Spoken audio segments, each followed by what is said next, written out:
అది ఒక సాధారణ ఉదయం. బస్టాప్ దగ్గర జనాలు గుంపులుగా నిలబడి ఉన్నారు. కాలేజీకి వెళ్లేందుకు జాన్వి అనే అమ్మాయి బ్యాగ్ పట్టుకొని బస్ కోసం ఎదురుచూస్తోంది. అదే బస్టాప్లో ఒక వృద్ధుడు నిలబడి ఉన్నాడు. చిరిగిన బట్టలు, ముఖంలో అలసట, కళ్లలో ఆందోళన. అతను మెల్లగా అడిగాడు, ప్రభుత్వ ఆస్పత్రికి ఏ బస్ వెళ్తుందో చెప్తారా?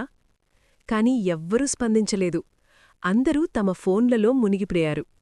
ఆ మాటలు జాన్వి చెవిన పడ్డాయి. ఆమె అతని కళ్లలో సహాయం కోరే బాధ చూసింది. ఆమె దగ్గరకు వెళ్ళి అడిగింది, అంకల్, ఏ ఆస్పత్రికి వెళ్ళాలి? అతను చెప్పాడు, నా భార్య అక్కడే ఉందమ్మా.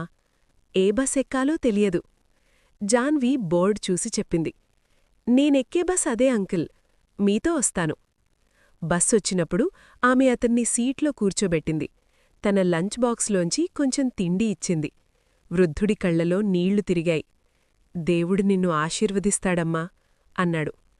ఆ రోజు జాన్వి కాలేజీకి లేటయింది. కాని మనసు మాత్రం చాలా సంతోషంగా ఉంది. కొన్ని సంవత్సరాల తర్వాత జాన్వి నాన్నకు పెద్ద ఆపరేషన్ అవసరమైంది. డబ్బుల కోసం ఆమె హాస్పిటల్ బయట ఏడుస్తోంది. అప్పుడే ఒక గొంతు, జాన్వి, నన్ను గుర్తుందా? అదే వృద్ధుడు ఇప్పుడు ఆరోగ్యంగా ఉన్నాడు.